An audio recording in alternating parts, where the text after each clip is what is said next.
From the maker of some of the best portable solar panels, Zoup comes out with their own line of rigid solar panels, which these are brand new 220 watt bifacial solar panels. So stick around for a couple minutes as we go over these and see how well they perform. Okay, let's go ahead and take a look at this solar panel. Now, this is using the new N-type cells. Pretty much everybody is moving to that if you're going to buy a quality solar panel, or at least anything that's newer that's been released in, say, the last 2 years or less. Now, when it does come to these cells, these are going to be the half-cut cells versus there are some quarter-cut cells now on some solar panels, a little bit smaller, but this one is going to have the 16 bus bars that go all the way across each cell. And if you notice, this being a bifacial 220, this acts as a dual solar panel in a way. So what you have is basically a 110 watt solar panel here, a 110 watt solar panel there, and they sandwich it together. That way, if this whole side gets shady, this side continues to work. It acts like it's in parallel because that's actually how it's wired up. But if this also gets about a third shaded down below across all the way over the bottom of those cells, that'll pretty much wipe out most of this panel. You might get 5 to 10 watts out of it, but I've found during testing, if you shade the bottom third, that'll pretty much wipe it out. Same thing if you shade a whole row, that'll also wipe it out. But that other section, if it's not shaded at all, will continue to put out its maximum wattage depending on the conditions. Now on the back of this solar panel, you will see both of your junction boxes, which this is pretty common to see. Basically, if you take a look here, let me get this in focus. Kind of tough sometimes, but this is going to be a 4mm wire, which again, kind of hard to get this into focus because it being so small, but 4mm wire with your MC4 connectors on each end.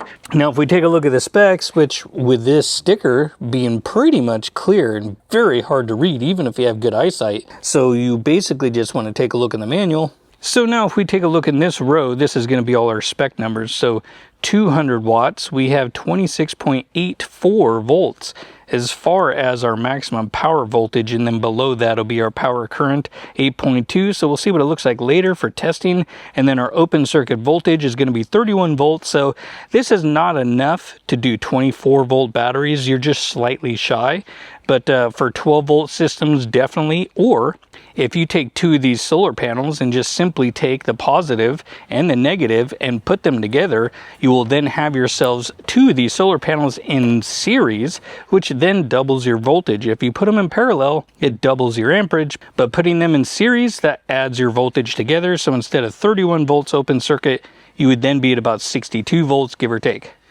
Okay, so I have the solar panel set up and we're going to do two tests, one right here on the grass, and we're going to go over there to that concrete. That way we can get a little bit more light reflection. That way we can take advantage of the bifacial. Now, anytime you have a bifacial panel, in order to get those maximum gains, they say that you need to mount it at least 3 feet above your surface or more.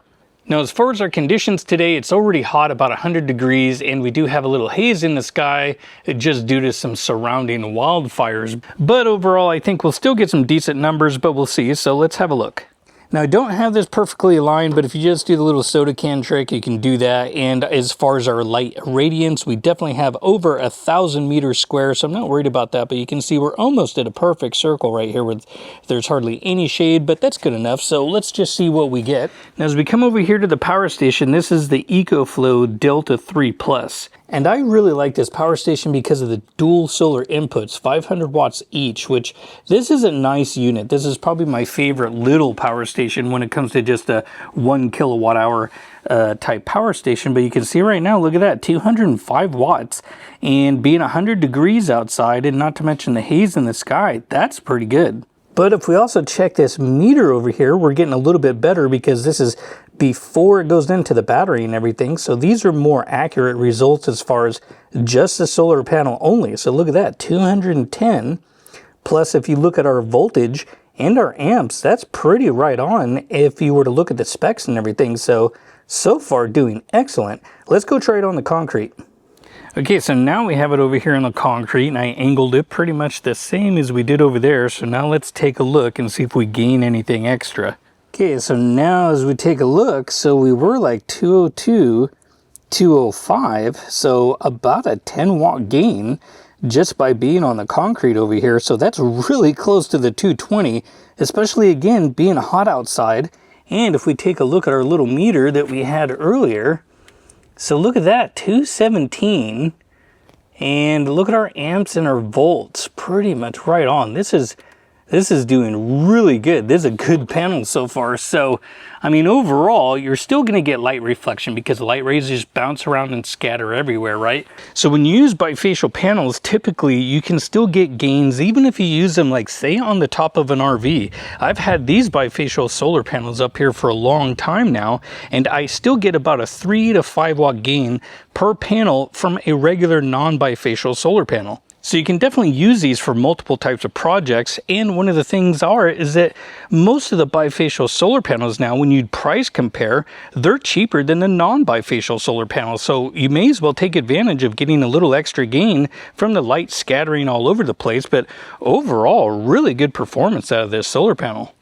Now, when it comes to portable solar panels, Zoup has done an amazing job coming out with a ton of different sizes, not to mention just also a new lighter style that actually makes this way easier to carry around. But now for other types of projects, say you want to put these on your RV and more, well, now they have their own rigid line coming out, which just like their portable panels that perform really well, these ones also did a very good job. So if you guys are interested, you can check the links down below along with discounts. I hope you liked the video, and I hope to see you guys in another one.